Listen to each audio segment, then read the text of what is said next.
केजरीवाल जी जो भी मन में आता है कह देते हैं। पहले आए थे, इलेक्ट्रिक पोल पर चढ़ गए थे, याद होगा आपको, याद है? तो कहीं नहीं दिखे वो। तो सिसोदिया जी यहाँ पहले कैंडिडेट थे जो लिकर स्कैम के आर्किटेक्ट हैं केजरीवाल जी के साथ, जिन्होंने मतलब पूरा भ्रष्टाचार यहाँ किया। तो वो तो यहाँ से भाग के चले गए, डर के मारे भाग के चले गए। आप सबका यहाँ बहुत बहुत स्वागत, नमस्कार। कैसे हैं आप? ये मैं कह तो देता हूं प्रेस के मित्रों, मगर ये हैं नहीं हमारे मित्र।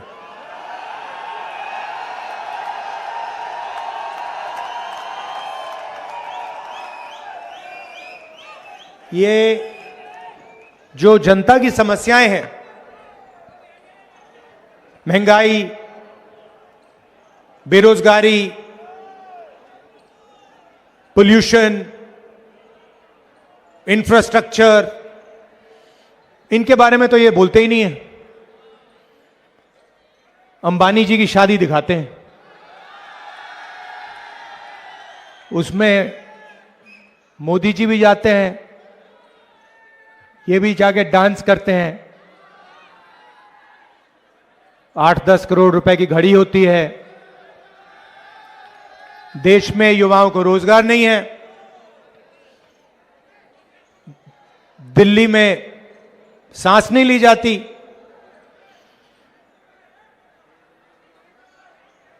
सड़कें टूटी हुई हैं,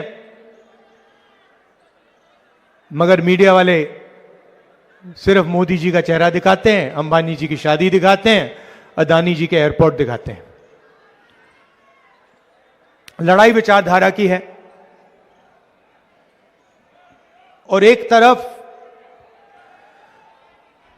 नफरत फैलाने वाले लोग,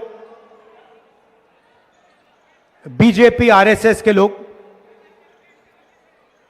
और दूसरी तरफ कांग्रेस पार्टी, हमारी विचारधारा।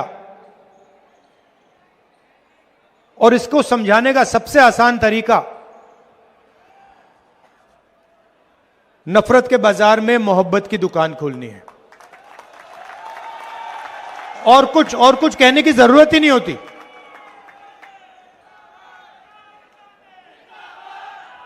हम नफरत का हिंदुस्तान नहीं चाहते हैं। हम डर का, हिंसा का, नफरत का हिंदुस्तान नहीं चाहते हैं। हमें मोहब्बत की दुकान चाहिए। और दूसरी तरफ आरएसएस, बीजेपी, जो भाई को भाई से लड़ाते हैं, एक धर्म को दूसरे धर्म से, एक जात को दूसरी जात से, और बीच में केजरीवाल जी जो भी मन में आता है कह देते हैं। पहले आए थे, छोटी सी गाड़ी थी, कहा था नए तरीके की राजनीति करूंगा। इलेक्ट्रिक पोल पर चढ़ गए थे, याद होगा आपको, याद है? कि दिल्ली को बदल देंगे।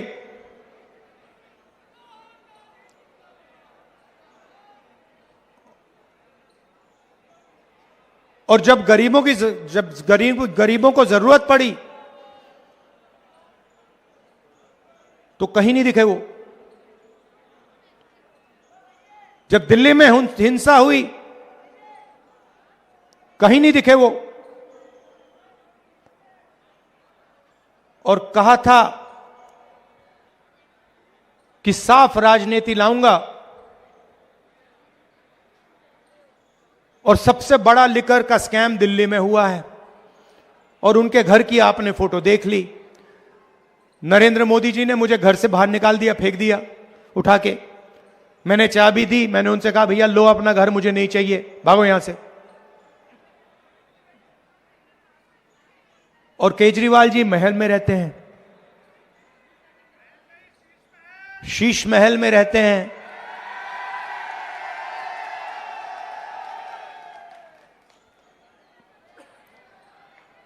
तो ये सच्चाई है और लड़ाई किस बात की है? लड़ाई संविधान की है, अंबेडकर जी की संविधान की, गरीबों के संविधान की। बीजेपी ने साफ कहा 400 पार और हम संविधान को बदल देंगे। उनके नेताओं ने कहा कि संविधान को हम बदलेंगे। कुछ दिन पहले मोहन भगवत जी कहते हैं 15 अगस्त को सच्ची आजादी हिंदुस्तान को नहीं मिली थी, आजादी तो नरेंद्र मोदी जी के आने के बाद हिंदुस्तान को मिली है। इसका मतलब मोहन भगवत जी ने इसका अपमान किया, कॉन्स्टिट्यूशन का अपमान किया, अंबेडकर जी का अपमान किया। अगर 15 अगस्त 1947 में आजादी नहीं मिली तो इसका क्या मतलब है? आजादी का फल हमारा संविधान है और बीजेपी के नेता कह रहे हैं कि हमें आजादी नहीं मिली। आजादी तो हमें मोदी जी के आने के बाद जब राम मंदिर का उद्घाटन हुआ है तब मिली है। और राम मंदिर के उद्घाटन में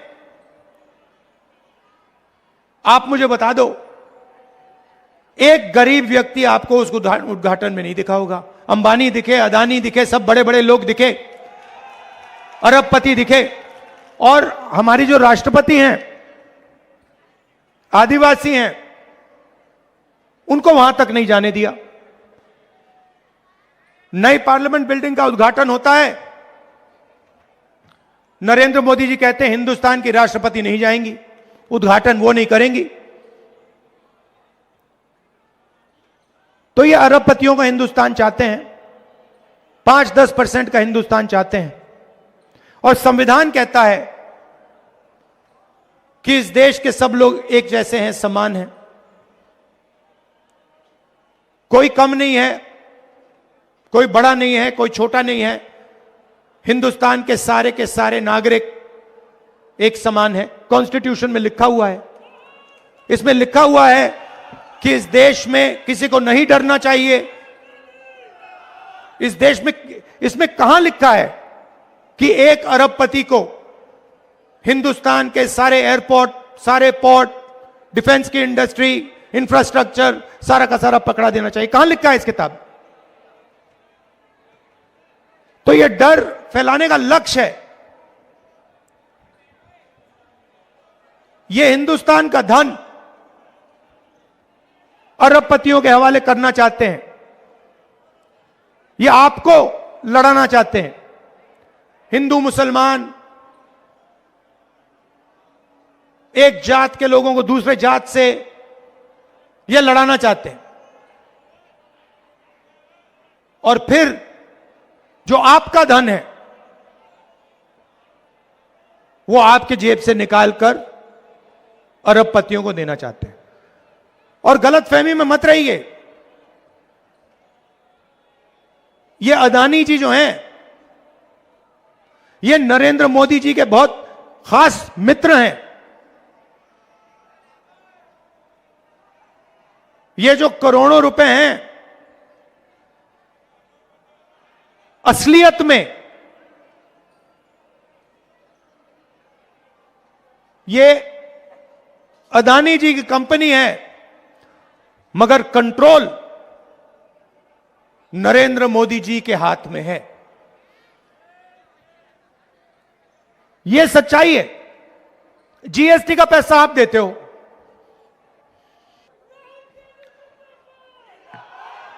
तो जीएसटी का पैसा, ये जीएसटी लागू की इन्होंने, नोटबंदी की। आप सोचिए, नोटबंदी और जीएसटी को से किसका फायदा होता है?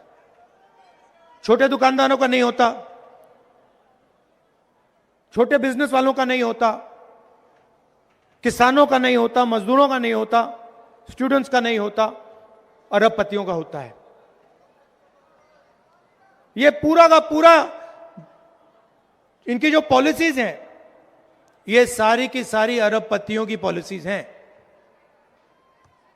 तो जीएसटी आप देते हो, आपने शर्ट खरीदी, वही शर्ट अगर अदानी खरीदेगा,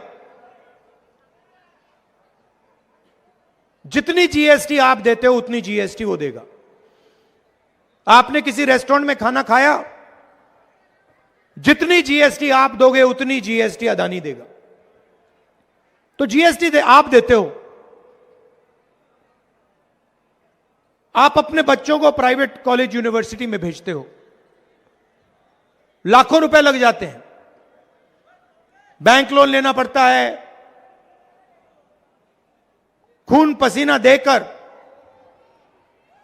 आप प्राइवेट यूनिवर्सिटी में, कॉलेजेस में अपने बच्चों को भेजते हो। बीमार होते हो, फिर से प्राइवेट अस्पताल में। आपने अपने आप से कभी पूछा है कि ये जो प्राइवेटाइजेशन हो रहा है, ये जो हमारे जेब से लाखों रुपए लिए जाते हैं शिक्षा के लिए, स्वास्थ्य के लिए, बिजली के लिए, पानी के लिए, ये किसके हाथों में जाते हैं? ये आपके हाथों में नहीं जाते। हिंदुस्तान को 5-7% लोग चलाते हैं।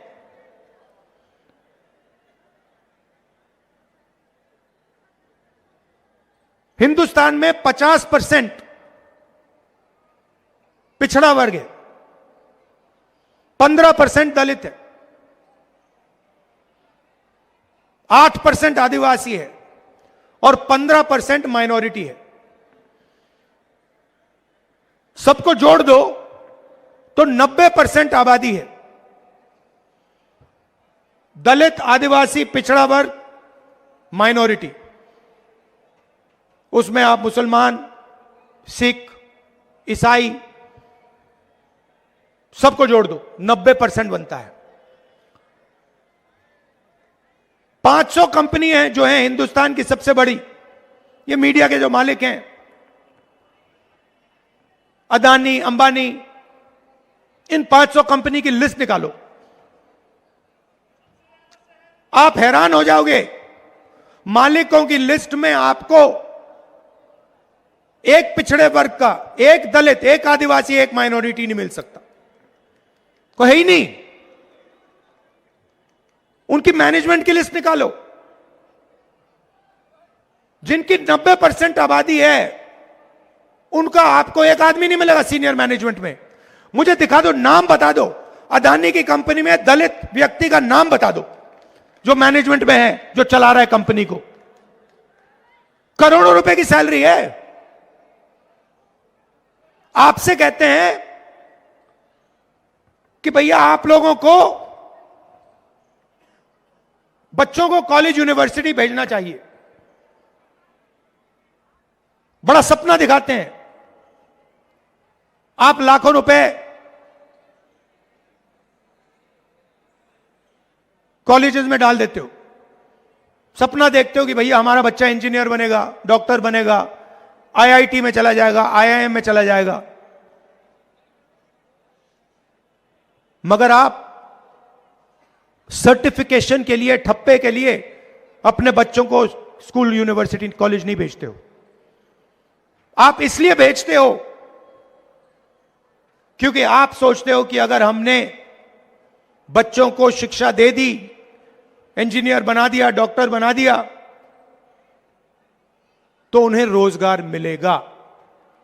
और देश की सच्चाई है कि आपको जो भी करना है कर लो, लाखों रुपए डाल दो, बच्चों को मेडिकल, इंजीनियर, जो भी बनाने बना दो, मगर आज के हिंदुस्तान में आपके बच्चों को रोजगार नहीं मिल सकता है। तो सपना आपको देते हैं, आपकी मेहनत का पैसा प्राइवेट यूनिवर्सिटी में जाता है, कॉलेजेस में जाता है, प्राइवेट कॉलेजेस यूनिवर्सिटी को आप लोग नहीं चलाते, उनके मालिकों की लिस्ट में आपके नाम का कोई है ही नहीं।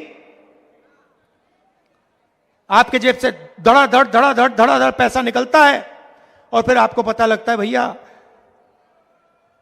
इंजीनियर बन गया, लॉयर बन गया, बीए कर ली, एमए कर ली, मगर मजदूरी कर रहा है बच्चा। यह गेम है और यह गेम मीडिया वाले करवाते हैं।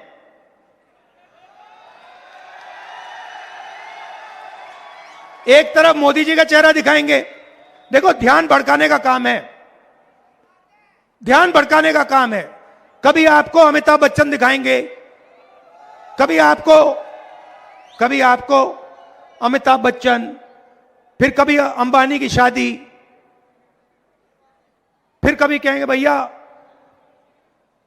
देखो भैया उधर बड़ा क्रिकेट मैच चल रहा है, डांस गाना होगा, मन की बात होगी, मगर काम की बात मीडिया वाले कभी नहीं करेंगे।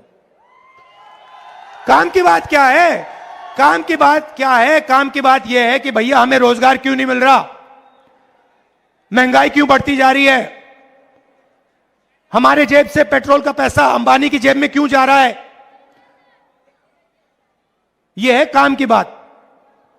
अदानी को सारे के सारे एयरपोर्ट क्यों मिल रहे हैं, अग्निवीर क्यों हुआ, जवानों से पेंशन क्यों छीनी गई।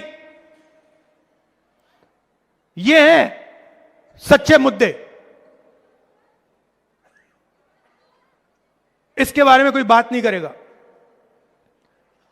मगर नुकसान तो आपका होता है।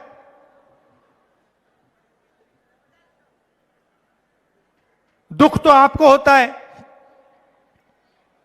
मेहनत आप करते हो, और होता क्या जा रहा है? अरबपतियों का हिंदुस्तान बन रहा है। 100-200 लोग हैं, उनका नाम आप जानते हो, अदानी, अंबानी, बिरला, टाटा। वो जो भी सपना देखना चाहते हैं देख सकते हैं, जो भी करना चाहते हैं कर सकते हैं। उनके बच्चे कुछ भी करना चाहें तो कर सकते हैं, मगर आप सपना नहीं देख सकते। आपको रोजगार नहीं मिल सकता,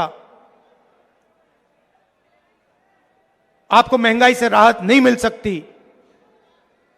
क्यों? क्योंकि पूरा सिस्टम आपसे चोरी करने का, आपसे पैसे लेने का और आपके ध्यान को भटकाने का सिस्टम है। तो हमने कहा, पार्लियामेंट हाउस में मैंने नरेंद्र मोदी के सामने बोला, आज तक हिंदुस्तान में पिछड़े वर्ग को अपनी सच्ची आबादी नहीं मालूम।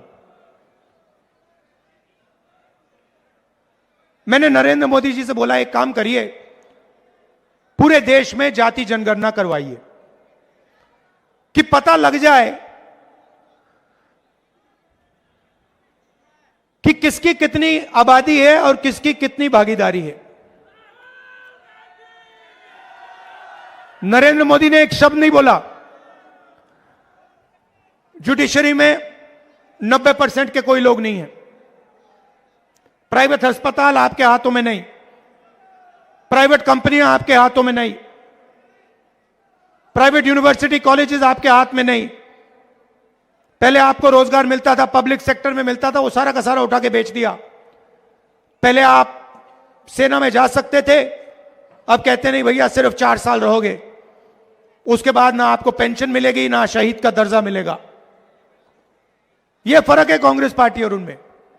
मैंने तो सीधा मोदी जी से कहा है कि देखो भैया, आप करो ना करो, हमारी सरकार आएगी, जहां भी आएगी वहां पर हम जाति जनगणना का काम एकदम शुरू कर देंगे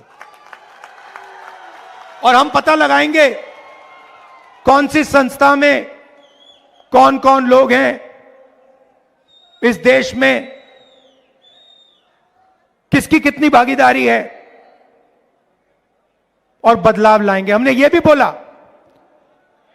कि जो 50% रिजर्वेशन की दीवार बना रखी है कि रिजर्वेशन 50% से ज्यादा नहीं हो सकता, इस दीवार को हम उठा तोड़कर फेंक देंगे और दोनों चीज हम लोकसभा में, राज्यसभा में पास करवा के दिखाएंगे। और यहां दिल्ली में हमारी सरकार आएगी तो हम जाति जनगणना करेंगे।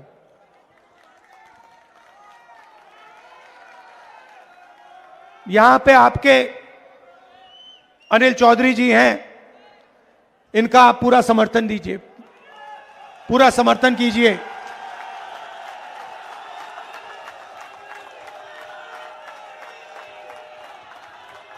यहां पहले सिसोदिया जी कैंडिडेट थे ना, सिसोदिया जी से, तो सिसोदिया जी यहां पहले कैंडिडेट थे, जो लिकर स्कैम के आर्किटेक्ट हैं केजरीवाल जी के साथ, जिन्होंने मतलब पूरा